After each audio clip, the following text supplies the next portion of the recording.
Ako lang at ang aking mga tao, sila Paul Estrada, Mark Tiksay, at ang aking mga security ang nag-deliver papunta sa bahay nila Pangulong Bongbong Marcos at Speaker Martin Romualdez sa North Forbes Park, South Forbes Park hanggang sa Malacanang.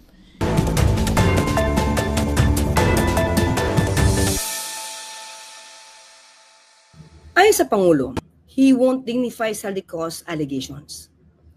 Ang mga binitawan ni Saldico ay isang kasinungalingan, propaganda. Mas lumalaki ang kasalanan ni Saldico sa bayan. Napakaliwanag ng mga pag-amin niya.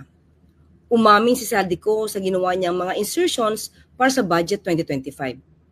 Hindi na niya maitatanggi na siya ang taksil sa bayan.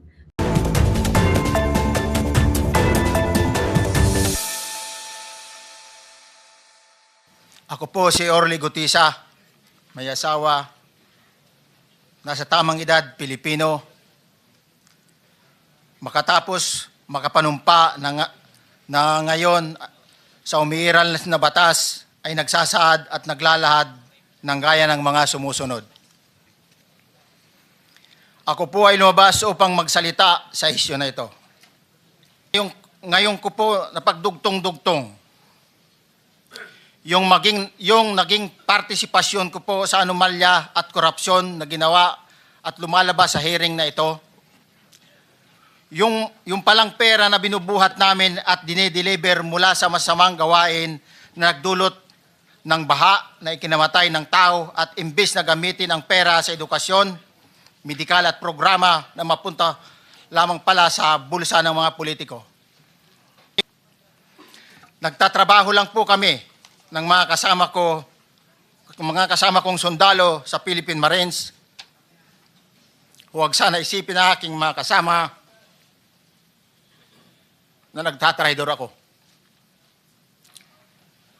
Ako sa aming trabaho at pinagsamahan dahil pare-parehas kaming may pamilya at gusto lang naman naming ayusin ang kinabukasan ng bawat isa. Noong December 5, 2004, na-hire ako bilang security consultant sa Ako Bicol Party List or AKB kay Congressman Saldico. At nasimulan ang duty ko kay Congressman Saldico. Bawat umaga, nagre-report ako sa BGC sa Horizon, sa Bonifacio Global City, kung saan nakatira si Kong Saldico. Tuwing may duty detail ako sa basura, pumupunta kami sa 28 Ladybug Corner, Dragonfly, Valle Verde 6, Pasig City. Tagabuhat lang ako ng malita ng basura. Ang ibig sabihin ng basura ay malita na may lamang pera. Ang bawat malita ay may lamang humigit kumulang 48 million pesos.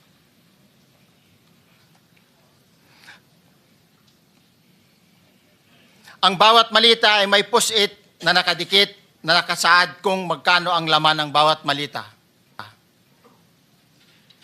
Tuwing may duty detail sa basura, may pumupunta na tao na magde-deliver ng basura at nire-receive ni John Paul Estrada at Mark Tiksay. Ang mga executive assistant ni Congressman Saldico at sila ang mga detailed sa mga ganyang activities. Ang mga nangyayari kapag duty kami sa basura. Kalimitang dinadala sa bahay ni Congressman Saldico sa Valle Verde 6 at tinatanggap naman ni Mark at ni Paul. Pagkatapos naming may baba ang nasabing basura, ipinapasok sa bahay ni Congressman Saldico sa Valle Verde 6 at binibilang ni Mark at ni Paul. Alam ko na ang laman ng malita ay pera sapagkat nakita ko si Paul na binuksan ang malita at inilabas ang laman para bilangin. Ang isang ehemplo na nagdala ng pera ay si Congressman Eric Yap ng AXIS Party List. 46 na malita ang dala niya sa bahay ni Congressman Saldico sa Valle Verde 6. Pagkatapos mabilang, isinakay namin sa mga sakyan patungo sa Horizon Residence sa Taguig.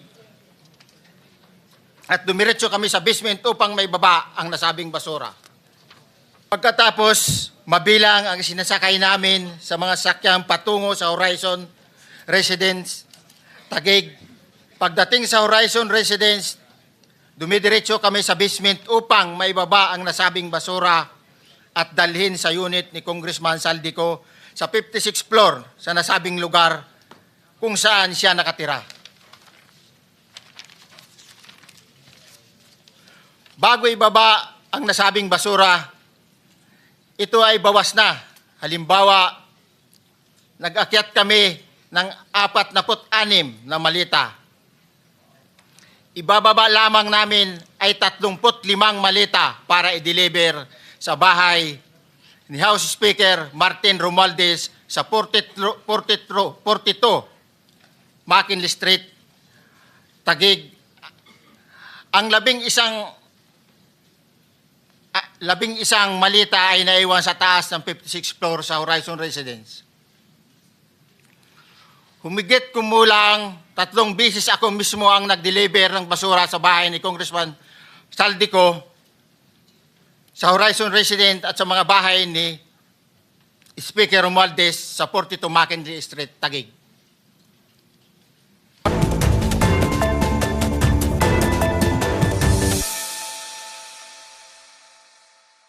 Dinala namin ni Kong Saldi doon sa bahay. Saan po eksakto? Sa Ilocos po. Saan po sa Ilocos? Nandun lang po ma'am sa Pidabit. Ang nakalagay lang po doon ay sumakay kayo ng eroplano, tama po ba? Tapos nagpunta kayo ng Ilocos.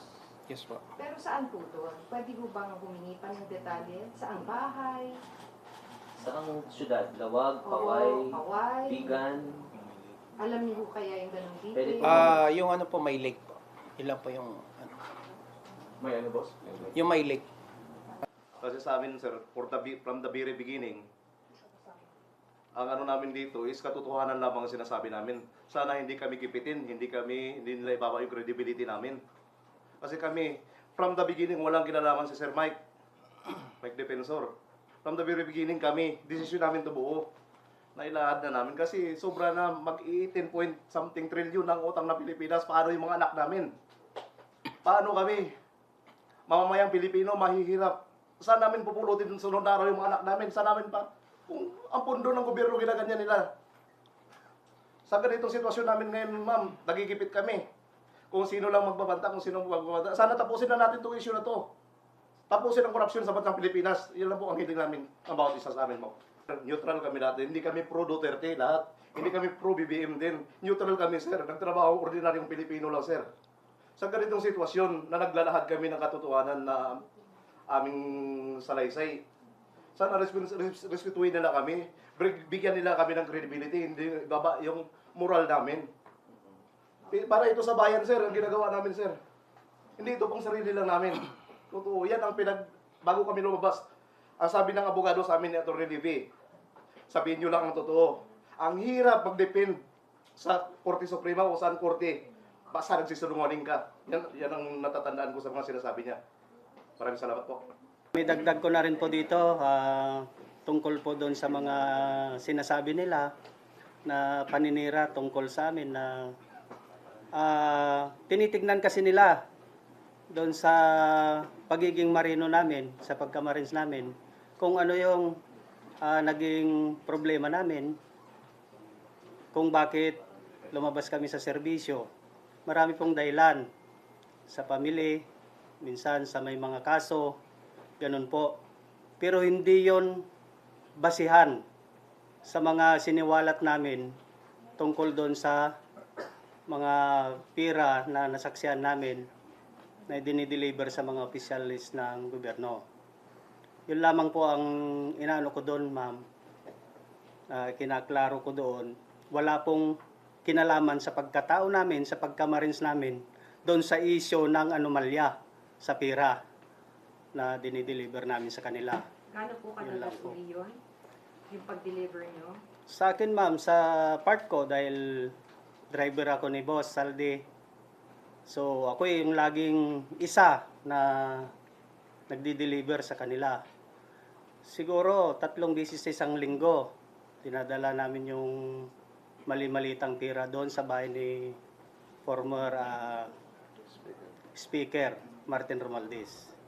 Nakapag-deliver din ako doon sa Aguado.